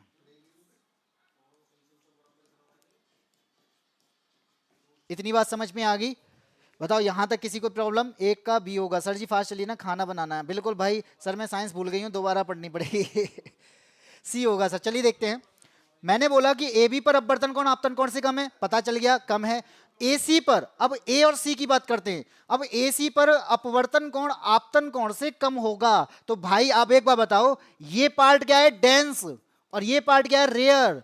तो आप जब डेंस से रेयर की तरफ में भागेंगे ना, तो वो कहते ना मुझे खुला रास्ता मिल गया। और जब खुला रास्ता होगा तो आप क्या करेंगे, आप तेजी से दूर हटेंगे, किनारे की तरफ नहीं चलेंगे, बीच में जाएंगे। तो इसका मतलब क्या है, ये जो पार्ट है वो अब फिर चेंज हो जाएगा। इसका मतलब ये है कि ये पार्ट जो है वो थोड़ा सा बेंड होगा, यहाँ पे वो भी इसके अभिलंब से दूर जाएगा। कहाँ जाएगा, अभिलंब से दूर जाएगा। और इस प्रकार से आप देखेंगे यहाँ पे 7 रंगों का निर्माण हो जाता है। इसका मतलब क्या है, यहाँ पे अपवर्तन कोण कौन सा होगा, अब ये वाला आपका आपतन है और ये अपवर्तन है। तो ये क्या है, ये यहां से बढ़ रहा है, इसलिए आंसर आपका बी गलत हो जाएगा। और आपका आंसर क्या होगा, आंसर हो जाएगा option number A. A answer होगा, बी नहीं होगा। ना ही बी है ना ही सी है। हाँ जी, किनारे पे झुक रही है। सर मैं साइंस भूल जाएगी हूँ, कोई बात नहीं। चलो आगे बढ़े। क्वेश्चन नंबर आता है आपका 12। सहसंयोजी बंध क्या होते हैं भाई? सहसंयोजी बंध, सबसे पहले सर हमें यही नहीं पता सहसंयोजी बंध क्या होता है। आपका माइंड में ये आएगा सर, जब यहाँ पे कौन से कंपाउंड हैं जो इलेक्ट्रॉन को शेयर नहीं करते हैं, और कौन ऐसे हैं जो शेयर कर देते हैं। बस यही फर्क है। जो शेयर कर देगा वो कोवलेंट, यानी जो शेयर कर रहा है वो क्या है, वो कोवलेंट बॉन्ड है। और जो इलेक्ट्रॉन का ट्रांसफर ही कर दे रहा है, भैया शेयर नहीं कर रहा, मैं आपका पूरा इलेक्ट्रॉन उठा के ले जाऊं मेरा, वो आयनिक बॉन्ड है। ये दो टाइप के होते हैं। यानी एक आपका कोवलेंट बॉन्ड कहलाता है और एक आपका आयनिक बॉन्ड कहलाता है। आयनिक बंध कहलाता है। हिंदी में इसे बंध कहते हैं, इसे सहसंयोजी बंध कहते हैं। आपसे अगर मैं कहूं कि जो कोवलेंट बॉन्ड है ना, ये ना इलेक्ट्रॉन शेयर करता है, ये बांटता नहीं है। ये नहीं कहता कि ले जाओ, ये कहता है मेरे से भी शेयर कर लो, मैं दूंगा नहीं। और ये हमेशा कहां में होगा, जब दोनों क्या होंगे, जब दोनों नॉन मेटल होंगे, यानी अधातुएं होंगी, ये उनके साथ में होता है। ठीक है। लेकिन आयनिक बॉन्ड की बात करेंगे, ये इलेक्ट्रॉन शेयर नहीं करते। ये कहते हैं कि भाई ऐसा कर, तू ले ही जा, मुझे चाहिए ही नहीं। ठीक है। तो ये ट्रांसफर कर देते हैं। और ये जो होता है, ये नॉन मेटल के साथ में मेटल के साथ होता है, यानी नॉन मेटल प्लस मेटल। तो यहां पे एक नॉन मेटल होनी चाहिए, दूसरी मेटल होनी चाहिए। इतनी बात समझ में आ गई। 2 पॉइंट हैं। अब बात करते हैं इनकी। पहला कहता है मैग्नीशियम क्लोराइड, तो हमसे पूछा है नहीं, कौन सा नहीं है। तो भाई सबसे पहला ऑप्शन यही है, यही नहीं। अब आप कहेंगे सर कैसे बता दिया। तो भाई यहां पे जब मैं Mg की बात करता हूं ना, तो Mg क्या है, Mg तो एक मेटल है। मैग्नीशियम क्या है, मैग्नीशियम तो मेटल है। और Cl2 की बात करेंगे, क्लोरीन की मैं बात करूंगा, तो क्लोरीन नॉन मेटल है। ये क्या है, ये नॉन मेटल का पार्ट है, ये अधातु है। ये तो हमें नॉर्मली पता होता है कि मैग्नीशियम धातु है, क्लोरीन नॉन मेटल है। तो आप यहां पे क्या कहेंगे, सर सहसंयोजी बंध में तो था नॉन मेटल होने चाहिए दोनों, लेकिन मेरे पास में इसमें एक तो मेटल है, इसी वजह से ए ऑप्शन सही हो जाएगा। तो बताओ किस नौ का सही है। कंफ्यूजन होता है, कंफ्यूजन खत्म ही तो करना था मुझे। त्रिषा शर्मा नमस्ते। ऋतु कुमारी का आंसर ए, अमित कुमार का ए आंसर, इसी के साथ में निशांत का आंसर आ चुका है। हाँ जी बिल्कुल, मैग्नीशियम सही होगा। अब आप कहेंगे सर और बता दो। तो बेटा अमोनिया की अगर मैं बात करूं, तो आप कहेंगे एन जो है ना सर, नाइट्रोजन तो नॉन मेटल होती है, ये तो मेटल है ही नहीं। लेकिन हाइड्रोजन की बात करेंगे, सर ये भी तो नॉन मेटल है। तो दोनों नॉन मेटल होंगी, तभी तो यहाँ पे कोवलेंट बॉन्ड होगा, तभी तो वो सहसंयोजी बंध होगा। हमसे तो नहीं पूछा था, हमने बता दिया। मीथेन की बात करेंगे, कार्बन नॉन मेटल है और हाइड्रोजन भी नॉन मेटल है, तो ये भी तो आपके क्या हैं, ये भी तो आपके कोवलेंट बॉन्ड हुए, दोनों नॉन मेटल। ऑक्सीजन में दोनों ही ऑक्सीजन के पार्ट नॉन मेटल हैं, बताइए ये भी कोवलेंट बॉन्ड होंगे, आयनिक बॉन्ड नहीं है। ठीक है। फास्ट चलिए भाई, कितना फास्ट चलूं मैं। अब आते हैं सी पे, आ जाओ। Question number 13। Magnetic field lines की बात करता है। अब बोल रहा है कि ये काटती नहीं है। कैसी दंड चुंबक के बाहर चुंबकीय क्षेत्र रेखाओं के संबंधित गलत कथन का चयन कीजिए। हमें एक बात याद रखना, यहां पे एक वर्ड दिया गया है बाहर, अब इसका मतलब है कुछ। तो आपसे अगर मैं ये कहूं कि मैंने बना दी एक चुंबक, ठीक है, ये क्या है, एक चुंबक है, यहां पे आपको दिखाई दे रही होगी ये चुंबक, और इसमें दो पॉइंट आपको दिखते हैं, एक पॉइंट इसे यानी एक नॉर्थ पोल होता है, एक साउथ पोल होता है। यहां से नॉर्थ से साउथ की ओर में चुंबकीय रेखाएं निकलती हैं। क्या होता है, नॉर्थ से साउथ की ओर में चुंबकीय बल रेखाएं इस तरीके से निकलती हैं, और इनकी दिशा क्या होती है, नॉर्थ से साउथ की ओर ही होती है। तो इस प्रकार से मैंने ये चुंबकीय बल रेखाएं दिखा दी। इनकी जो रेखाएं हैं, ये रेखाएं नॉर्थ से साउथ की ओर होती हैं।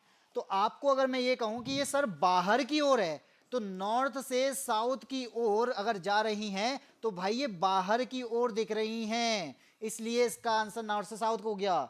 ऊपर से कहीं काट रही हैं, नहीं काटती हैं, ये कहीं पर भी काटती नहीं है। एक पॉइंट और क्लियर हो गया। सर ये क्लोज्ड बना रही हैं, आप कहेंगे सर क्लोज कैसे है, भाई क्लोज ऐसे है क्योंकि आपको यहां पे ये दिख रहा है ना, ये वाला पार्ट, ये वाला पार्ट ये मिलता हुआ जाता है, इसका मतलब नॉर्थ से साउथ जाती है, और अंदर की ओर में आप देखेंगे साउथ से नॉर्थ जा रही हैं। तो हम यहाँ पे कुछ पॉइंट और ऐड कर लेंगे। कौन से पॉइंट ऐड कर लेंगे कि एक तो ना एक क्लोज्ड है, ये कैसा है, क्लोज्ड लूप्स है। और मैंने क्लोज क्यों बोला, क्योंकि ये ना अंदर से साउथ से नॉर्थ की ओर चलती हैं, बाहर की ओर नॉर्थ से साउथ जाती हैं, तो अंदर की ओर साउथ से नॉर्थ जाती हैं। लेकिन इनमें अब बता दो कौन से एक दूसरे को प्रतिच्छेदित करती हैं। भाई पहला ही ऑप्शन गलत है, हमें तो गलत बताना था, हमारे पास में गलत मिल गया, ऑप्शन नंबर ए। बी कहता है प्रतिच्छेदित नहीं करती, बेटा नहीं कर रही हैं। दक्षिणी ध्रुव में विलीन हो जाती हैं, तो भाई नॉर्थ से निकल के साउथ की चली जाती हैं, क्योंकि बाहर वाली की बात करिए। क्षेत्र रेखाएं उत्तरी ध्रुव से निकलती हैं, तो हाँ जी उत्तरी ध्रुव से निकलती हैं, तो इसका आंसर क्या हो जाएगा, ऑप्शन नंबर ए होगा। ये एक दूसरे को प्रतिच्छेदित करती हैं, ये गलत है, ए गलत है। आदित्य कुमार ने आंसर सही दिया है, ऋतु कुमारी ने भी सही दिया है। यहां पे बी आंसर होगा स्माइल गर्ल का, गलत है स्माइल गर्ल। नहीं तो पूछा है, यही तो देखना होता है, इसी चीज पर तो फोकस करना होता है, पूछा क्या है। आंसर तो हम भी दे सकते हैं, हर कोई दे देगा ए बी सी डी, लेकिन देखना होता है पूछा क्या है, इस पर फोकस करना होता है। ठीक है, आगे बढ़ते हैं, क्वेश्चन नंबर 14 पे आते हैं। बोल रहा है कि किसके बीच की दूरी गोली दर्पण की फोकस दूरी कहलाती है। भाई फोकस दूरी की बात कर रहा है, तो पहले तो मुझे पता होना चाहिए कि कहां की बात कर रहा है। भाई ये मिरर की बात कर रहा है, और मिरर की बात कर रहा है तो इसमें कई सारे क्या होंगे, फोकस होंगे, एक फोकस होगा, एक पोल होगा, एक सेंटर ऑफ कर्वेचर होगा। तो हम चलो उन्हीं की बात करते हैं। तो आपको मैं अगर कहूं कि मेरे पास में ना एक सीधी लाइन है, यानी एक मेजर एक्सिस है, ये क्या है, एक मेजर एक्सिस है, और इस मेजर एक्सिस पे मैंने क्या किया, इस मेजर एक्सिस पे एक मिरर का निर्माण कर दिया, या फिर मैं कहूँगा इस मिरर के बीच से होके जाती है एक मेजर एक्सिस। ठीक है, आप कहेंगे कि सर इसमें कौन कौन से पॉइंट होते हैं, तो मैं कहूँगा कि इस मिरर के बीच वाले पॉइंट की बात करूँगा ना, इस मिरर का बीच का पॉइंट पोल कहलाता है, ध्रुव कहलाता है। ठीक है, आप कहेंगे कि सर ये जो एक गोला टाइप का बन रहा होगा, इसका मतलब क्या है, ये गोला टाइप का बन रहा होगा, तो इसके पास में ना सेंटर भी होगा। हाँ जी सेंटर होगा। अगर प्रकाश किरण यहां से टकराएगी इसके यहां पर इस अपवर्तन वाले पार्ट पर, तो आप कहेंगे सर इसका कन्वर्ज होगी कहां पे, फोकस पर होगी। ये इसके पार्ट होते हैं। रेज कन्वर्ज कहां होती है, फोकस पर होती है। लेकिन सर ये फोकस तक की बीच की दूरी क्या होती है, ये हमसे ही तो बोला ना, फोकस दूरी किसके बीच की दूरी है, तो मैं कहूंगा यहां से पी से बीच तक की दूरी ना होती है ना, वो एफ होती है, स्मॉल एफ। यानी स्मॉल एफ जो होती है पोल से लेकर फोकस तक की दूरी कहलाती है। पोल से लेकर फोकस की दूरी जो है वो क्या कहलाती है, वो आपका फोकस दूरी कहलाती है, फोकल लेंथ कहलाती है। इसलिए इसका आंसर क्या हो जाएगा, ये हो जाएगा पोल से फोकस तक की दूरी, यानी ऑप्शन नंबर सी। आया समझ, ए गलत, ए नहीं होगा, लाइक है कुछ आंसर, कुछ बी आंसर है फोकस वक्रता केंद्र, सी आंसर है ऋतु कुमारी का, आदित्य कुमार कह रहे हैं सी। बेटा सी आंसर होगा। ठीक है, ध्रुव और मुख्य फोकस के बीच की दूरी है, मैंने यही तो बताया। बाकी आप ये कहेंगे सर ये एक और बता दो, तो ये वाला ना पार्ट है ना इसका दुगना होता है, और इसे कहते हैं आर, रेडियस ऑफ कर्वेचर। ठीक है, आगे बढ़ते हैं, अगले क्वेश्चन पे आते हैं। क्वेश्चन नंबर 15 क्या कहता है, क्या कहता है भैया 15, अगर आप किसी भी समान लंबाई और मोटाई वाले टंगस्टन, मैग्नीन और कठोर रबर के तारों पर समान विभवांतर आरोपित करते हैं तो इनमें से क्या होगा। मैंने कहा समान वोल्टेज दे रहा हूं मैं किसी पर भी, तो कौन सा कंडक्टर इनमें सबसे ज्यादा करंट देगा।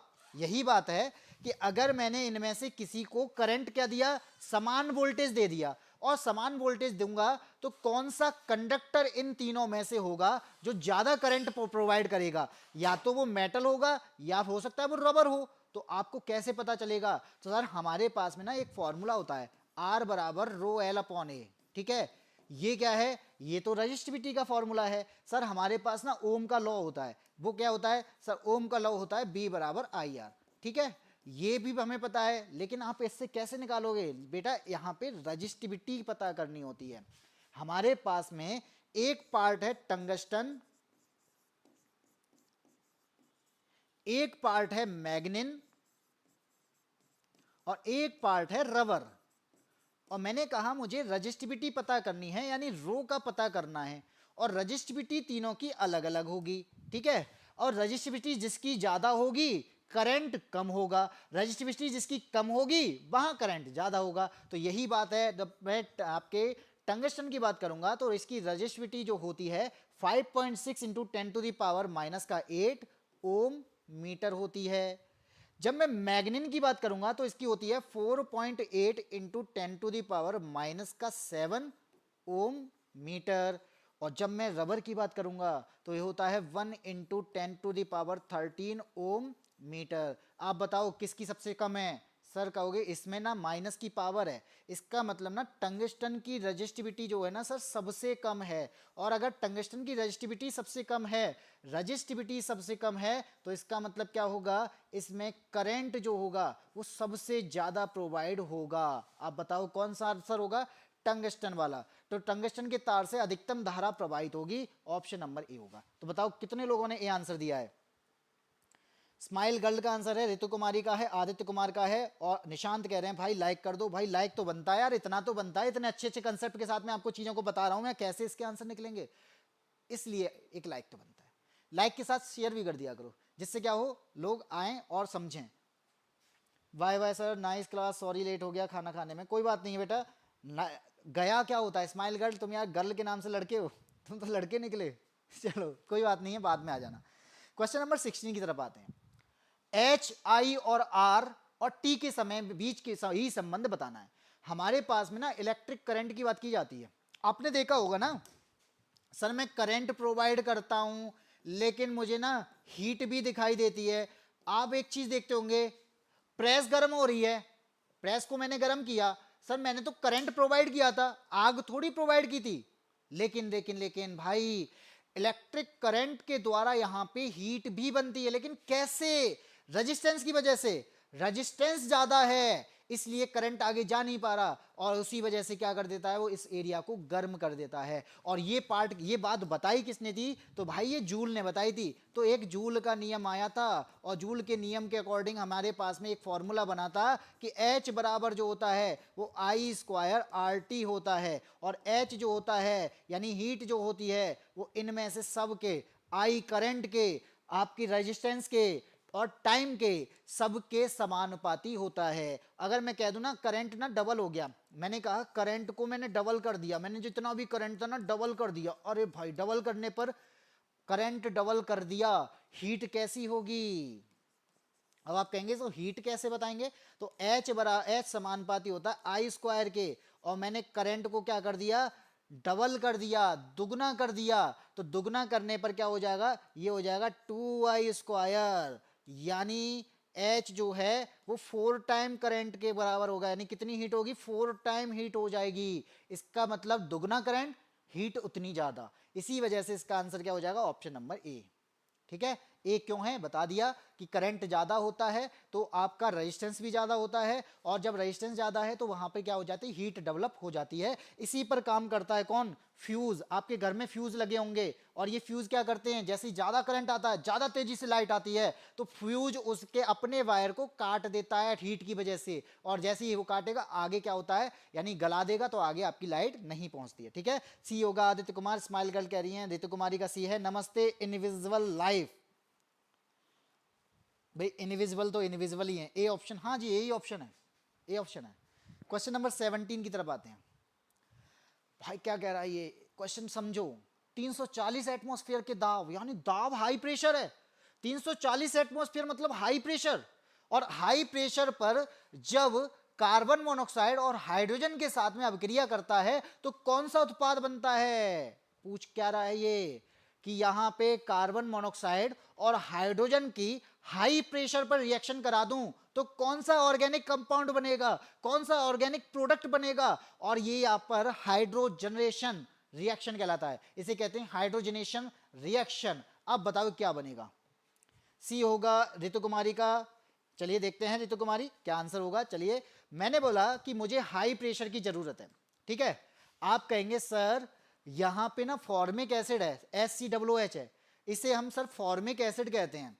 बेटा अगर आपने थोड़ा सा भी केमिस्ट्री को पढ़ा होगा तो आपको पता चल जाएगा कि फॉर्मिक एसिड जो है ना लो प्रेशर पर बनता है, कभी भी हाई प्रेशर पर नहीं बनता, ठीक है।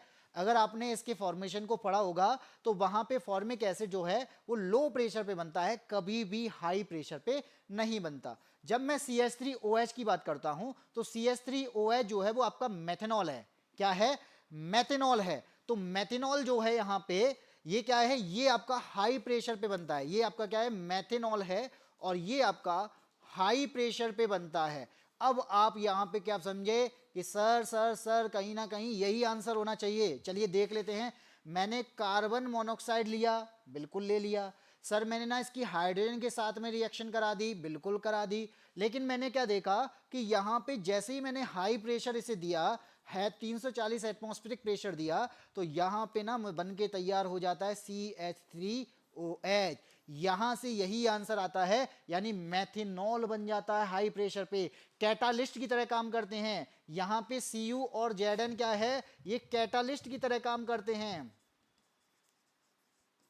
इसलिए आंसर क्या हो जाएगा ऑप्शन नंबर बी। सर बाकी का बता दो। भाई बाकी का यहां पे आपको दिख रहा है, ये फॉर्मिक एसिड है, ये आपका ऑक्सीडाइज कैटालिस्ट के बनता है, कंट्रोल टेम्परेचर पर बनता है। ये आपका ईथेन है जो कि आपका यहां पे क्या है CO से बनता है, कार्बन मोनोऑक्साइड से बन जाता है, ठीक है। सर 16 का सी होगा, 16 का सी होगा, 16 का सी होगा।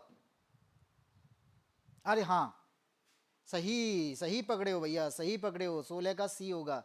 लेकिन बेटा यहाँ पे मैंने गलती बस इतनी सी की है कि ये सी आंसर यहाँ पे जरूर गलत लगा दिया है, लेकिन आपको इस जगह पे सही बताया है, तो इसका तो आंसर क्या हो जाएगा, सी हो जाएगा, ठीक है, option number C. Thank you भाई, आपने सही चीज़ कराई, वरना मैं तो इसको PDF पर डाल देता तो लोग कहते कि क्या आप मास्टर है, क्या पढ़ा रहा है यार, पता ही नहीं है, गलत करा दिया। लेकिन इसको नहीं देखते कि इस पर भी कुछ लिखा हुआ था, ठीक है। तो भाई इस पर ध्यान देना, I2RT है, बस ऑप्शन गलत दिया था। क्वेश्चन नंबर 18 की तरफ देखते हैं। चित्रांशी चौहान का आंसर बी है। Good evening Chitranshi Chauhan. त्रिशा कह रही है अरे सर 16 का सी होगा, लगा दिया है, मेथेनॉल हो गया। सर आ जाओ पसंद, प्रसाद खा लो। अच्छा ठीक है ठीक है। क्वेश्चन नंबर 18 की बात करते हैं। अवतल दर्पण की फोकस दूरी। अवतल दर्पण, सर अवतल दर्पण होता कैसा है, हमें तो यही नहीं पता है। हम फोकस दूरी तो बाद में निकालेंगे, पहले अवतल दर्पण पता होना चाहिए। आपको पता है हमारे पास में ना गोली दर्पण होते हैं, ठीक है। अब गोली दर्पण हैं तो मैं क्या कहूंगा कि मैंने ना एक दोनों दर्पण बता दिए, ये क्या दोनों दर्पण बना दूं मैं, चलो बना देते हैं। मैंने कहा कि एक दर्पण तो ऐसे होता है बिल्कुल, और एक दर्पण सर ऐसे होता है। सर दोनों में डिफरेंस क्या है, सर दोनों में डिफरेंस ये है कि दोनों में ना पॉलिश करनी पड़ती है। अब कहेंगे सर पॉलिश करेंगे कहाँ पे, तो अगर मैं इसके बाहरी वाले पार्ट पे पॉलिश कर दूं, अगर मैं बाहरी वाले पार्ट पे पॉलिश कर दूं तो ये वाला पार्ट क्या हो जाएगा, ये अवतल दर्पण कहलाएगा। इस वाले को हम अवतल दर्पण कहेंगे। एक बात समझ में आ गई कि जब हम बाहरी पार्ट पे पॉलिश करते हैं तो वो आपका अवतल दर्पण कहलाता है, कॉनकेव कहलाता है। और यहां पे अंदर वाले पार्ट पे अगर पॉलिश कर देंगे तो ये आपका उत्तल दर्पण कहलाएगा, ठीक है। सर सर सर लेकिन यहां तो पूछा गया है क्या कि फोकस दूरी होती है, फोकस दूरी इनमें से कैसी होती है ये बताओ। भाई चलो चलो इसको भी समझते हैं। क्या समझना है यहाँ पे, हमें ये समझना है कि आपने देखा होगा कि ये वाला जो पार्ट है, यहां पे अगर मैं एक लाइन खींच दूं तो आप यहां पे देखेंगे सर दो एक्सिस बन जाती हैं। क्या देखा आपने, कि यहाँ ना दो एक्सिस बन जाती हैं। तो कौन कौन सी एक्सिस बनेंगी? एक एक्सिस, एक एक्स एक्सिस और एक वाई एक्सिस। तो आप यहां पे देखेंगे सर, लेफ्ट वाला जो पार्ट है यानी आपका वाई अक्ष की तरफ वाला पार्ट है, यहां पे होता है माइनस, और एक्स अक्ष की तरफ में पार्ट होता है, यहां होता है प्लस। इतनी बात समझ में आ गई? अब क्या करना है?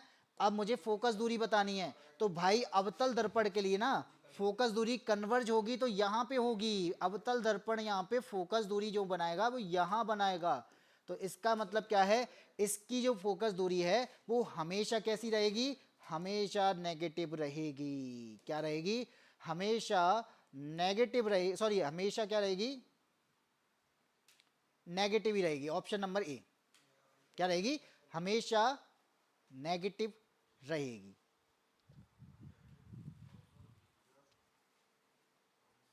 ऋणात्मक ऋणात्मक हो जाता है कभी कभी। लाइक कर दिया है, बहुत अच्छा है चित्रांशी चौहान, आपने लाइक कर दिया। इसी के साथ में इनविजिबल लाइव कह रहे हैं इनविजिबल का ऋणात्मक आंसर है, ऋतु कुमारी का ए। पर इनविजिबल आंसर तो तुम्हारे विजिबल है, कुछ भी हो ठीक है। चलिए आगे बढ़ते हैं, अगले क्वेश्चन पे आते हैं। क्वेश्चन नंबर, ओ अफसोस क्वेश्चन खत्म। यहाँ पे आज आखिरी क्वेश्चन था भाई। क्लास इनविजिबल को मुझे लगता है पहले ही पता चल गया, उसने पहले ही बोल दिया कि हाँ sir thank you so much, बहुत अच्छी क्लास है, नाइस क्लास, और क्लास खत्म हो गई। तो इसी के साथ में आपकी आज की क्लास में इतना ही रखते हैं। 18 क्वेश्चन मैंने आपको यहाँ पे कराए, लेकिन आपको क्वेश्चन इंपॉर्टेंट क्वेश्चन है जो वास्तव में आपके ग्रुप डी के एग्जाम्स के लिए बहुत खास बनते हैं, क्योंकि आपको पता है एक्सपेक्टेड क्वेश्चन के साथ में हमें प्रैक्टिस करनी है, हमें यहाँ पे प्रीवियस पेपर के साथ में भी प्रैक्टिस करनी है। तो ये आपका क्या है? ये आपका दोनों मिक्स है, और मिक्स होने के साथ साथ आपके क्वेश्चंस को यहाँ पे बताता है कि किस तरह के क्वेश्चंस पूछे जाते हैं और हमें कैसे सॉल्व करना है। मैंने सारे क्वेश्चन आपको इसी तरह से कराए हैं। और आपको ये क्लास कैसी लगी है जल्दी बताइएगा। चित्रांशी चौहान इनविजिबल और त्रिशा शर्मा, हाँ जी बिल्कुल, थैंक यू इसी के साथ, लेकिन लाइक जरूर कर देना। और आज के साथ और मैं बता देता हूं कि अगर आप यहाँ पे कोई बैच परचेस करना चाहते हैं, चाहे वो आपका यूपीएसआई हो, चाहे वो आपका दिल्ली पुलिस हो, चाहे कोई साइंस स्पेशल बैच हो, या फिर आपके अदर बैचेस हो, तो आपके लिए बाईएससी एप्लीकेशन बहुत इंपॉर्टेंट एप्लीकेशन है। यहां पर आप बाईएससी ऐप डाउनलोड कर सकते हैं। डाउनलोड करने के बाद आप रजिस्टर और लॉगिन करेंगे। सबसे पहले रजिस्टर में कुछ डिटेल आपको फिल करनी है, और जैसे ही आप रजिस्टर करते हैं तो आप यहां पे लॉगिन कर पाएंगे। Thank you smile girl. यहां पे ईमेल एड्रेस पासवर्ड के साथ में या फोन नंबर और पासवर्ड के साथ में लॉगिन कर लेंगे, और यहां आपको ना पेड कोर्सेज दिख जाएंगे, या फिर आप यहां पर डायरेक्ट जाके लिख सकते हैं। भाई 99 रुपए के बैचेस हैं हमारे पास में, 99 के बैचेस, और पढ़ाने का तरीका हमारा बहुत सही है। आपने जितने भी टीचर देखे होंगे, अगर आपने डेमो क्लासेस देखी हैं तो आप खुद सोचेंगे कि 99 के अकॉर्डिंग आपको यहां पे लगभग 1000 रुपए के कंटेंट प्रोवाइड किए जा रहे हैं। आपको 1000 रुपए की वाली कोचिंग में इतना कंटेंट नहीं दिया जाएगा जितना आपको 99 वाली कोचिंग में, 99 के बैचेस में आपको प्रो कंटेंट दिया जा रहा है। बहुत बेहतरीन कंटेंट के साथ में आपको पढ़ाया जा रहा है। आप 99 में कोई भी बैच ले सकते हैं। चाणक्य की बात करेंगे, चाणक्य 2.0 बैच ले सकते हैं। अगर आप ग्रुप डी की तैयारी कर रहे हैं तो ग्रुप डी की बैच ले सकते हैं। अगर आप दिल्ली पुलिस की तैयारी कर रहे हैं तो दिल्ली पुलिस के लिए भी आप बैच ले सकते हैं। अगर आप कांस्टेबल की तैयारी कर रहे हैं, आप यहां पे एसएससी की तैयारी कर रहे हैं, आप यहां पे साइंस पढ़ना चाहते हैं, आप यहां पे मैथ्स पढ़ना चाहते हैं, सारे बैचेस 99 में। भाई इससे सस्ता, इससे अच्छा कहीं और नहीं मिलने वाला। तो भाई देख लीजिए। घर के काम का है इसलिए नहीं देख पाती, घर के काम का टाइम है इसलिए नहीं देख पाती। भाई ये भी सही बात है भाई, काम तो करने होते हैं, काम भी जरूरी होते हैं। हाँ, हर टाइम फ्री थोड़ी होते हैं, हर टाइम पढ़ने का टाइम थोड़ी होता है। हम शुरू से थे, हाँ जी, स्माइल गर्ल जो है वो शुरू से जुड़ी हुई थी, उसने सारे आंसर भी दिए हैं। और इस बार आज की क्लास का देखा जाए तो स्माइल गर्ल ने सबसे बेस्ट आंसर दिए हैं।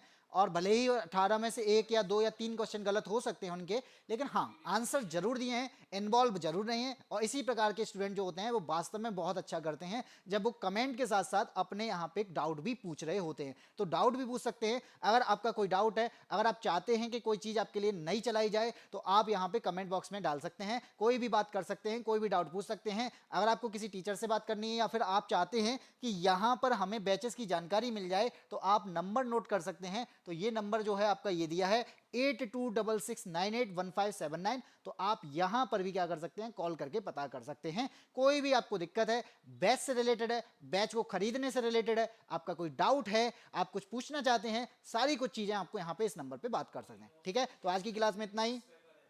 सर क्या खाओगे?